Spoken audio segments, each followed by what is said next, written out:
India में Maggi सिर्फ 2 minute में बनने वाले इंस्टेंट नूडल्स नहीं है, बल्कि ये तो एक इमोशन है जिसके साथ हर किसी की अपनी ही स्पेशल यादें जुड़ी हैं। फिर चाहे वो हिमालय के 0 डिग्रीज पर मिलने वाली पहाड़ों वाली सूपी मैगी हो या फिर गोवा के बीचेस पर बिकने वाली मसाला मैगी। अब ये तो सभी जानते हैं कि मैगी हमारी बॉडी के लिए कोई खुराक तो है नहीं, और असल में ये एक अनहेल्दी फास्ट फूड है, और तो और ये एक बार बैन भी हो चुकी है। ये सब जानने के बावजूद लोग इसे खाना नहीं छोड़ते, और ये लगभग हर भारतीय रसोई का जैसे हिस्सा बन चुकी है। ऐसे में सवाल उठता है कि मैगी की इस कामयाबी का राज क्या है, और क्यों कोई भी दूसरा ब्रांड, फिर चाहे वो टॉप रेमन हो या फिर वाई वाई या फिर बाबा रामदेव के ये पतंजलि नूडल्स ही क्यों ना हो, मैगी के सामने कोई नहीं टिकता। तो आज की इस वीडियो में हम डिकोड करेंगे मैगी की बादशाहत को और जानेंगे ऐसा बहुत कुछ जो आपको शॉक कर देगा।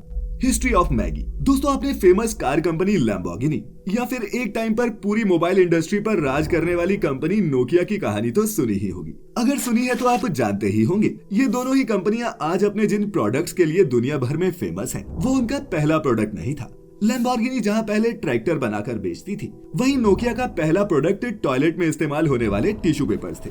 लेकिन बाद में आगे चलकर इन्होंने अपनी एक अलग ही पहचान बनाई। और दोस्तों, मैगी की कहानी भी कुछ ऐसी ही है। मैगी को इन्वेंट करने वाले शख्स थे Swiss entrepreneur Julius Maggi. Maggi बनाने से पहले वो फ्लोर मिल के अपने फैमिली बिजनेस को चलाते थे, लेकिन शुरुआत से ही उनमें कुछ अलग करने की चाह थी।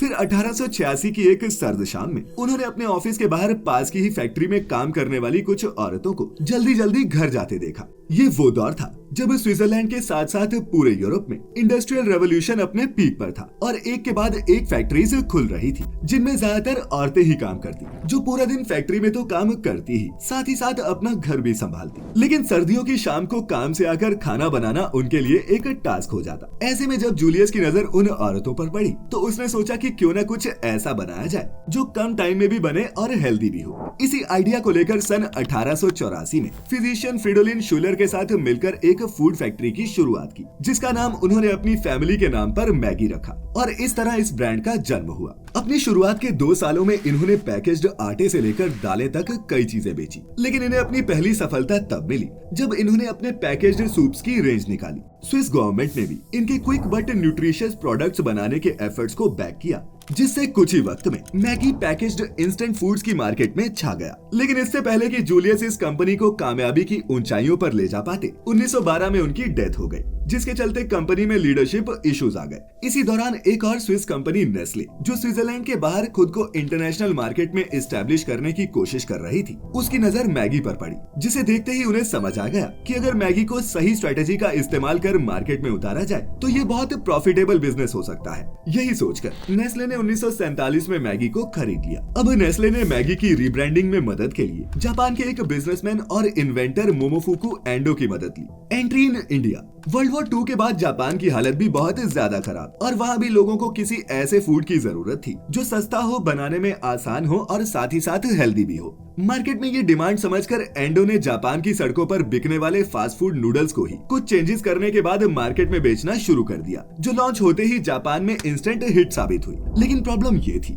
कि जापान में कंपनी एंडो के ब्रांड नेम निसिन के नाम से बेच रही थी, और नेस्ले भी इन इंस्टेंट नूडल्स को बाकी की मार्केट्स में लॉन्च करना चाहती थी। पर उनके सामने प्रॉब्लम ये थी कि यूरोप और अमेरिका में मैगी की हालत पहले ही खराब थी। ऐसे में नेस्ले एक ऐसी मार्केट चाहता था जहां कंपटीशन 0 हो और ग्रोथ के चांसेस भी सबसे ज्यादा हो। शॉकिंगली नेस्ले को ये दोनों ही चीजें इंडिया में नजर आई, क्योंकि हमारा देश तब नया नया आजाद हुआ था और यहाँ इंस्टेंट फूड जैसा कोई कॉन्सेप्ट था ही नहीं। यही सब देखते हुए नेस्ले ने 80s में मैगी को इंडिया में लॉन्च कर दिया। नेस्ले को उम्मीद थी कि स्विट्जरलैंड की ही तरह इंडिया में भी मैगी हिट हो जाएगी। शुरुआत में उन्होंने यूरोप की ही तरह अपना फोकस औरतों पर रखा, क्योंकि इंडियन औरतें भी पूरा दिन काम में बिजी रहती थी और उनके लिए भी शाम को खाना बनाना मुश्किल होता था। लेकिन नेस्ले का ये आइडिया यहाँ बुरी तरह से फ्लॉप हुआ, क्योंकि इंडियन वुमेन खुद से पहले अपने बच्चों और फैमिली के बारे में सोचती, इसीलिए उनके लिए मैगी एक फिजूल खर्च के अलावा कुछ नहीं था। The marketing master stroke. India में मैगी का ऐसे फ्लॉप होना नेस्ले के लिए किसी बुरे सपने की तरह था। लेकिन अब उन्हें यह समझ आ चुका था कि अगर उन्हें मैगी को इंडिया में हिट करवाना है तो घर की औरतों से पहले स्कूल जाने वाले बच्चों के बीच अपने प्रोडक्ट को पॉपुलर करना होगा। अब चूंकि 80s तक इंडियन स्नैक्स में शाम के वक्त समोसा, पकोड़े और पोहा जैसी चीजें ही पसंद की जाती थी,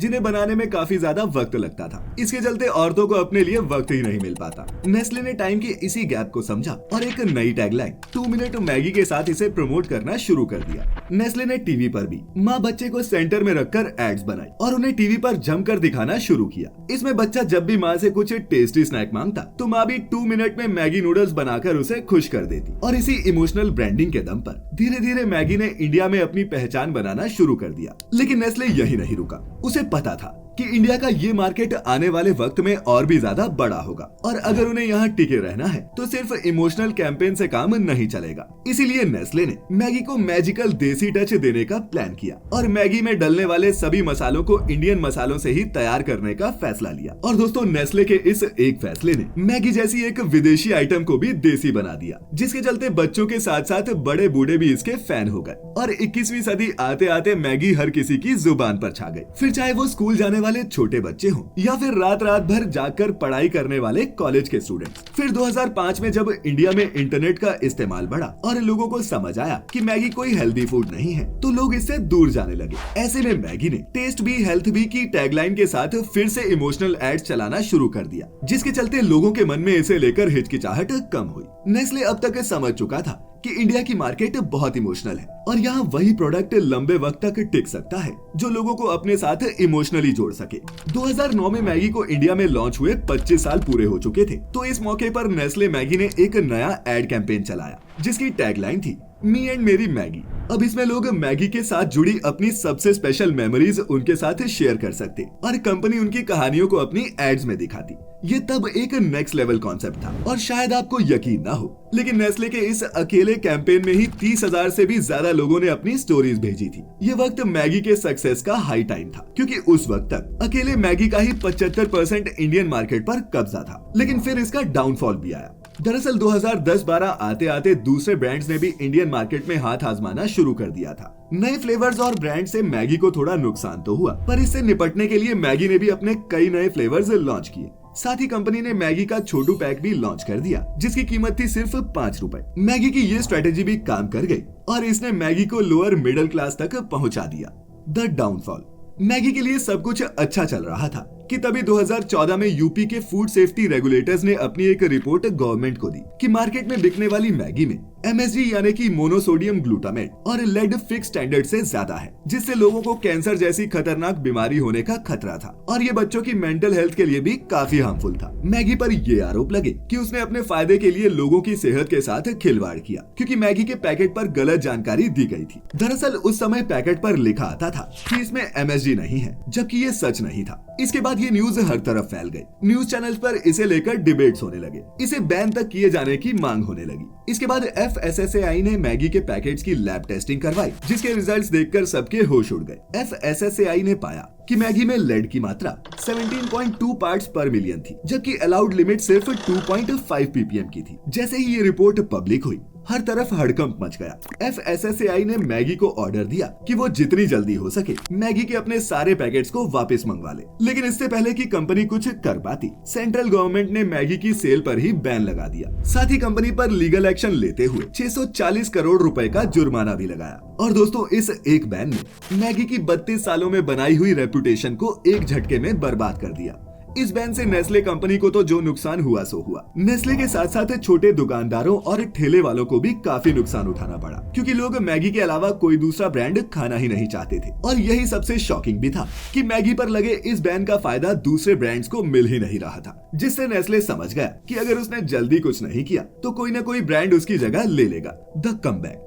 मैगी इस वक्त कई लीगल मैटर्स में उलझी हुई थी, लेकिन इसके बावजूद उसने खुद को लोगों से दूर नहीं होने दिया। उन्हें पता था कि अगर एक बार वो मार्केट से गायब हुए तो वापसी करना काफी ज्यादा मुश्किल होगा। इसी को ध्यान में रखते हुए मैगी ने अपने ऊपर लगे बैन के ठीक 2.5 महीने बाद अपना कमबैक कैंपेन लॉन्च कर दिया। इस कैंपेन में कंपनी ने बड़ी ही चालाकी से दिखाया कि लोग मैगी को कितना मिस कर रहे हैं और मैगी भी उन्हें मिस करती है। अब जनता तो वैसे ही मैगी की दीवानी थी, इसीलिए मैगी को अपनी मार्केटिंग पर इस बार ज्यादा कुछ नहीं करना पड़ा, क्योंकि इसके बाद तो लोग खुद ही सोशल मीडिया पर वी मिस यू और मैगी इज बैक वाली स्टोरीज शेयर करने लगे। जिसके बाद मैगी ने नवंबर 2015 में अपनी वापसी का ऐलान कर दिया। लेकिन दोस्तों मैगी को डर था कि लोग अब उनके रिवाइज्ड प्रोडक्ट को लेकर कैसा रिएक्ट करेंगे। इसीलिए नेस्ले ने मैगी को सीधा मार्केट में लॉन्च करने की जगह इसे ऑनलाइन मार्केट में लॉन्च करने का फैसला लिया और स्नैपडील के साथ पार्टनरशिप करके एक फ्लैगशिप सेल रखी, जिसमें कंपनी ने 60,000 पैकेट्स को बेचा। ये सेल ही तय करने वाली थी कि इंडिया में मैगी का फ्यूचर क्या होगा।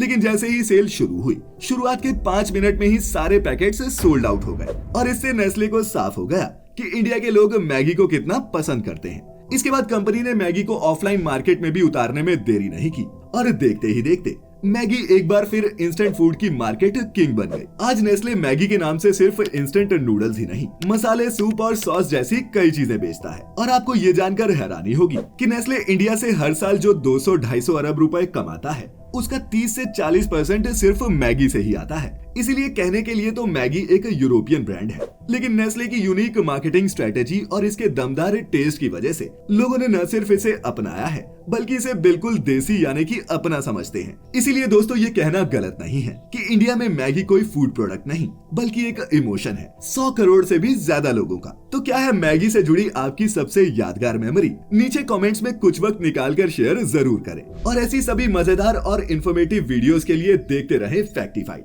आपका बहुत बहुत शुक्रिया।